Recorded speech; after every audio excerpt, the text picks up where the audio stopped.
भी मान लो, 1 घंटा भी मान लो, तुम्हारी वह 1 घंटे की परमात्मा की आराधना तुम्हारे 23 घंटों की विराधना पे भारी पड़ेगी? पढ़नी तो चाहिए थी, पर उस एक आधे घंटे में भी हमारा आधा 1 मिनट भी मन बोलो लगता है? नहीं लगता। 5-10 मिनट पूजन के लिए लेट हो जाए, अभिषेक के लिए लेट हो जाए ना, फिर आकुलता होती है, अरे यार, फिर टिफिन दिखता है, फिर ऑफिस दिखता है, दुकान दिखता है, फिर पता नहीं क्या क्या नहीं दिखता। यह आकुलता ही तो विराधना है, यह आकुलता ही तो आसाधना है। आधे घंटे मुश्किल से समय नहीं निकाल पाते, 1 घंटा 24 घंटे में हम अपने परमात्मा के लिए, जिनके नाम पर तुम जैन लिखवा रहे हो, उनके लिए समय नहीं है। जब परमात्मा के लिए 1 घंटे का समय नहीं है, आत्मा के लिए क्या 1 मिनट का समय है? नहीं है, नहीं है। हमें अपने स्वयं के लिए, अपने परमात्मा के लिए जब समय नहीं है, तो अपने स्वयं के लिए क्या हमारे पास समय होगा, और कितना हम समय दे पाएंगे? वह भी 1 घंटा आधा घंटा जो दिया है, वो भी दूसरों को दिखाने के लिए दिया है। अपने नज़रों में इतने वर्षों से सूरज पे अंधारी, बुरी तो नहीं मानोगे? और मान भी लो सो बस 22 दिन और बचे, मान लो सो मान लो। पर हकीकत यही है, हम घंटों पूजा कर रहे हैं, घंटों अभिषेक कर रहे हैं, पर उन घंटों की अभिषेक पूजा करते करते कभी मिनटों में हमें उस आनंद की अनुभूति हुई? रोज भगवान को विराजमान करते हैं, कलश डालते हैं, ये अभिषेक, ये सब कुछ हमने अभिषेक के द्रव्यों से अभिषेक कर लिया, पर भगवान की प्रतिमा तो गीली हो गई, पर सूरज जी कभी आंखें गीली हुई? माँ कभी आहार देते समय शरीर रोमांचित हुआ? नहीं हुआ। मतलब अभी तक सही मायने में हमने परमात्मा की भी आराधना करना नहीं सीखा। आत्मा की आराधना हम क्या कर पाएंगे? क्या कर पाएंगे? ये सौभाग्य था। तुम्हारा मन, तुम्हारी आत्मा झकझोर जानी चाहिए थी कि कितना सौभाग्य, मैं निर्ग्रंथ मुनि की हाथ पर आहार रख रहा हूँ, मैं परमात्मा का अभिषेक कर रहा हूँ, उनका चरण स्पर्श कर रहा हूँ। ऐसे अहोभाव, ऐसे गदगद भाव ज्ञानियों कभी आए? नहीं आए, नहीं आए, नहीं आए, नहीं आए। आए होते ना, आए होते ना, आए होते ना, तो कब का कल्याण हो जाता, कब का कल्याण हो जाता। पर हम वहाँ तक पहुँच ही नहीं पा रहे। मैं तो व्यवहार आराधना की बात कर रहा हूँ, जो दूर की आराधना है, परमात्मा की आराधना है, वो तक हम सही मायने से नहीं, सही ढंग से नहीं कर पा रहे हैं। हम अंतरंग की आराधना, सम्यक दर्शन, सम्यक ज्ञान, सम्यक चारित्र, सम्यक तप की आराधना क्या खाक कर पाएंगे? क्या खाक कर पाएंगे? माँ यूँ तो कई उपवास, सैकड़ों उपवास कर लिए होंगे। बहुत सारी ऐसी माताएं, उनके आज तक सैकड़ों उपवास हो गए होंगे, सैकड़ों एकासन हो गए होंगे, बड़े बड़े तपस्या, बड़े बड़े व्रत भी आपने कर लिए होंगे। पर कभी उनको करते हुए हमें ये अनुभूति हुई कि कितना बड़ा सौभाग्य, मैं मनुष्य बनकर तपस्या कर रहा हूँ। 10 उपवास के बाद पारणा कैसे होगा? मेहंदी लगाने कौन आएगा? भोजन किसको कराएंगे? कैसी व्यवस्था होगी? कौन सा फोटोग्राफर होगा? कौन सी बग्गी होगी? कितना सम्मान मिलेगा? किन किन को बुलाना है? पूरे 10 दिन में हमारा रौद्र आर्द्र ही ध्यान हुआ, धर्म ध्यान। बोलो हाँ। नहीं हुआ, नहीं हुआ, नहीं हुआ। ये आराधना करने का सौभाग्य मनुष्य, चाहे परमात्मा की आराधना हो, देव शास्त्र गुरु की आराधना हो, चाहे आत्मा की आराधना करने का सौभाग्य मात्र मनुष्य आपको और आपको ही मिला है। नारकियों के पास नहीं है, देवों के पास भी वो शक्ति नहीं है, त्रियंचों के पास भी किंचित भले ही वह शक्ति है, पर पूर्ण रूप से शक्ति मनुष्यों मात्र तुम्हें मिली है। पर हम हर काम दिखावे में करते हुए, हर काम दिखावे के लिए करते हुए अपने स्वयं की आत्मा की वंचना कर रहे हैं, आसाधना कर रहे हैं। आराधना करो व्यवहार से देवशास्त्र गुरु की और निश्चय से अपनी आत्मा की। यही एकमात्र तुम्हारे मनुष्य पर्याय को, तुम्हारे जीने को जीना बनाने वाला कारण हो सकता है, अन्य कुछ नहीं। ये चार पायदान हैं और उसको ही बनाने के लिए, बताने के लिए क्रम से यहाँ देवसेन स्वामी समझा रहे थे कि ज्ञानी कुछ तो समझ जाओ।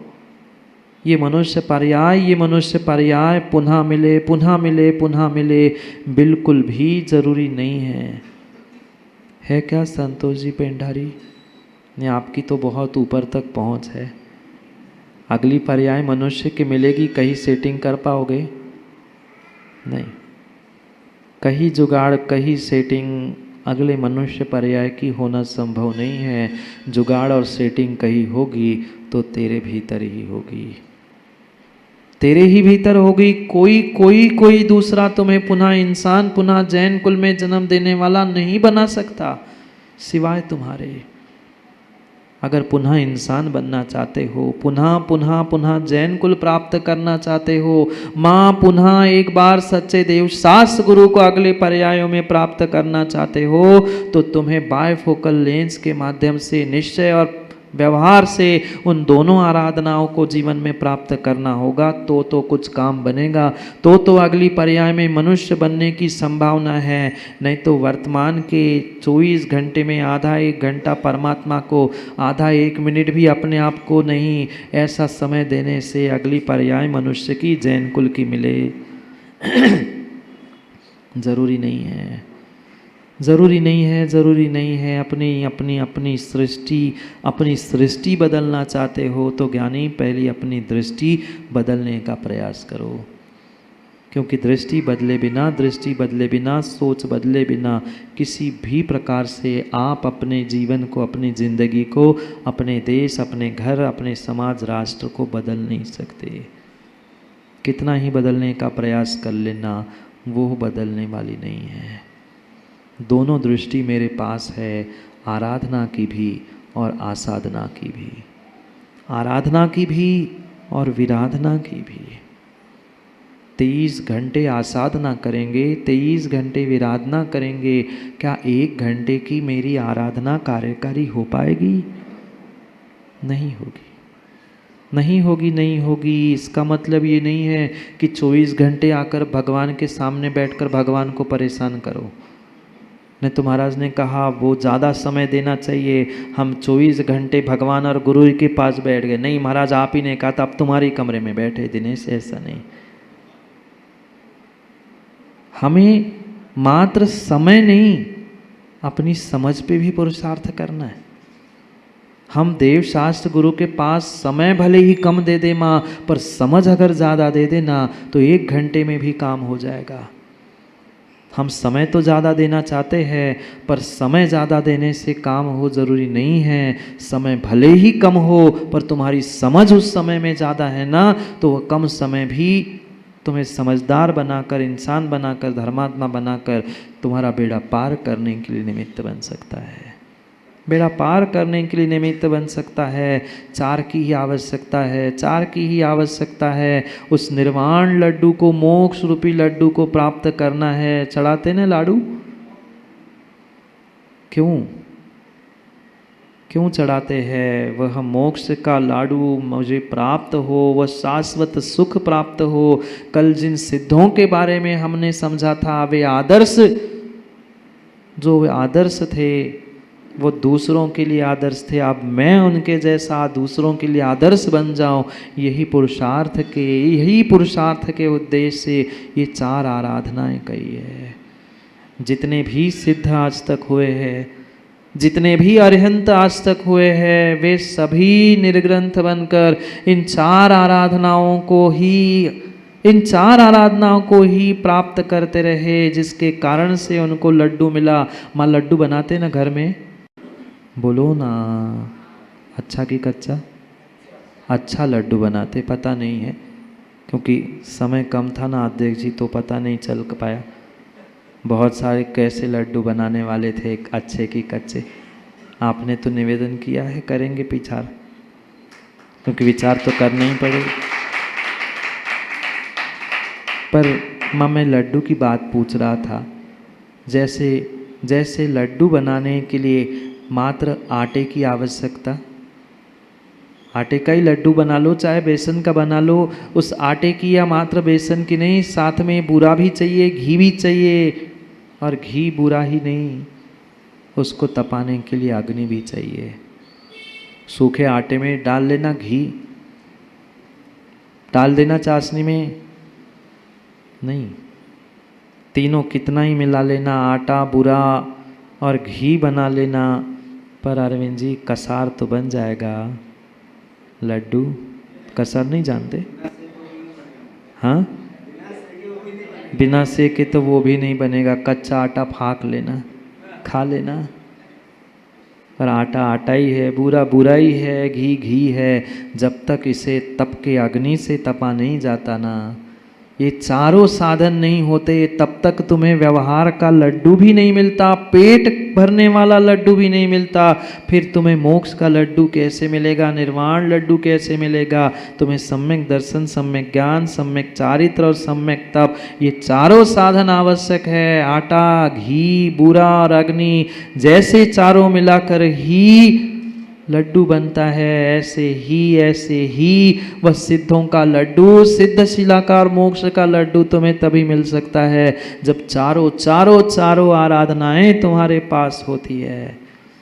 चारों आराधनाएं तुम्हारे पास होती है। इन चारों आराधनाओं को ज्ञानी प्राप्त करने का प्रयास करो। कितने अद्भुत विनिर्ग्रंथ तपोधन हो चुके, जिन्होंने अपना पूरा जीवन मात्र और मात्र उन आराधनाओं की ही आराधना करने में लगाया, आसाधना करने में नहीं लगाया।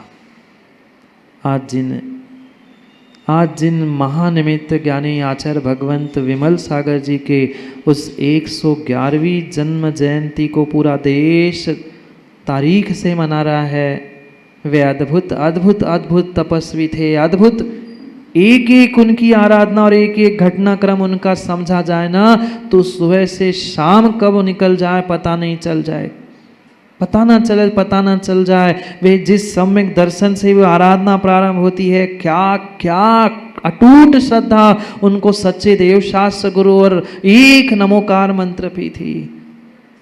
कई लोगों ने उंगली उठाई, पर फिर भी वे अपने देव शास्त्र गुरु की आराधना व्यवहार से और निश्चय से, दर्शन ज्ञान चारित्र और तप की आराधना से कभी च्युत हुए ही नहीं। कभी च्युत नहीं हुए। ऐसे छोटे नगरों में भी पहुंचकर उन्होंने सम्यक की इतनी महिमा प्रतिपादित करने का प्रयास किया। वहां एक घोर मिथ्या दृष्टि जीव, जो जीवों की हिंसा करने में धर्म मानते थे, ऐसे हिंसा करने वाले जीवों को भी उन्होंने सम्यक दर्शन की ओर अग्रसर करने का, मिथ्यात से दूर करने का प्रयास किया। गुनौर एक नगरी है मध्य प्रदेश में, एमपी में, वो पन्ना के पास, जहाँ उनका पहला चातुर्मास हुआ था। वहाँ ये जो दशहरा के दिन आता है, तब भैंस की बलि चढ़ाने की प्रथा थी। उस वर्ष उन्हें पता चला कि भैंसा बलि में चढ़ेगा। जो अहिंसा के पुजारी वे झकझोर गए। मैं नगर में कोई बहुत बड़ा जिला, बहुत बड़ा स्थान नहीं था, छोटा सा ही गांव। वे विचार में पड़ गए, भैंसों की बलि चढ़ाई जाएगी और मैं यहाँ महावीर का वंशज। उन्होंने 2-3 दिन पहले से ही भोजन पानी का त्याग कर दिया और समाज के नहीं, गैर समाज के भी लोगों को आह्वान किया, अगर आप बलि चढ़ाओगे तो मैं आजीवन आहार जल का त्याग कर दूंगा।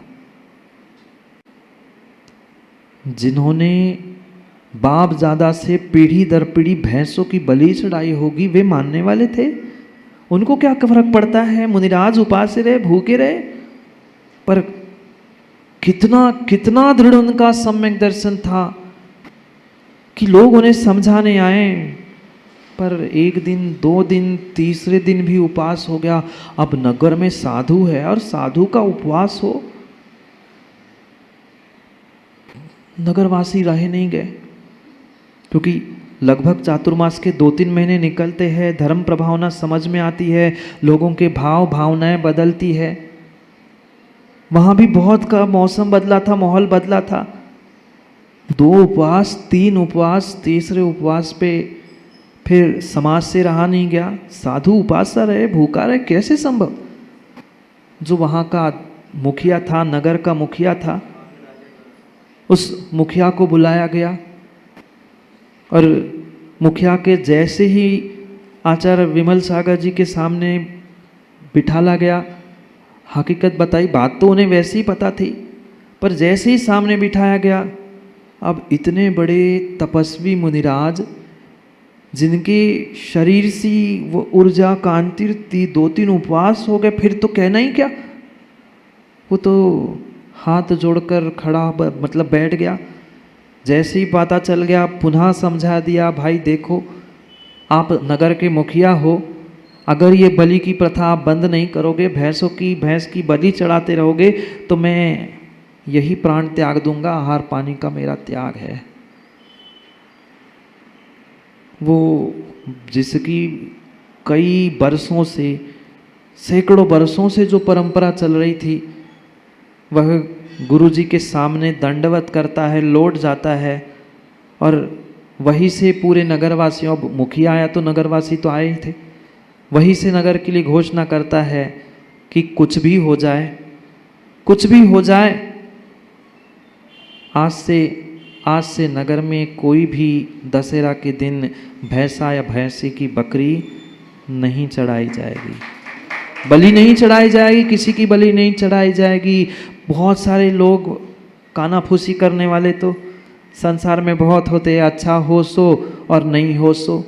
कन खजूरों की संसार में कमी थोड़ी ना है, अच्छा किया सो सुनाएंगे, खर्चा किया सो सुनाएंगे, और नहीं किया सो सुनाएंगे। कन फजरे बहुत सारे थे, पहुंच गए गुरु के पास, समाज के पास, महाराज वो फिर देवी नाराज हो जाएगी, फिर ऐसा हो जाएगा, फिर वैसा हो जाएगा। महाराज ने कहा जो भी नाराज हो ना, उसको महाराज के पास भेज देना, महाराज नाराज को भी ठीक कर लेते हैं। कोई भी देवी बिगाड़ दे काम तेरा तो कह देना महाराज को निपटाओ, उन्होंने हमारी व्यवस्था बंद की है। इतना ही कहना था। कौन नाराज होता है ऐसे बलि प्रथा से, कौन खुश होता है।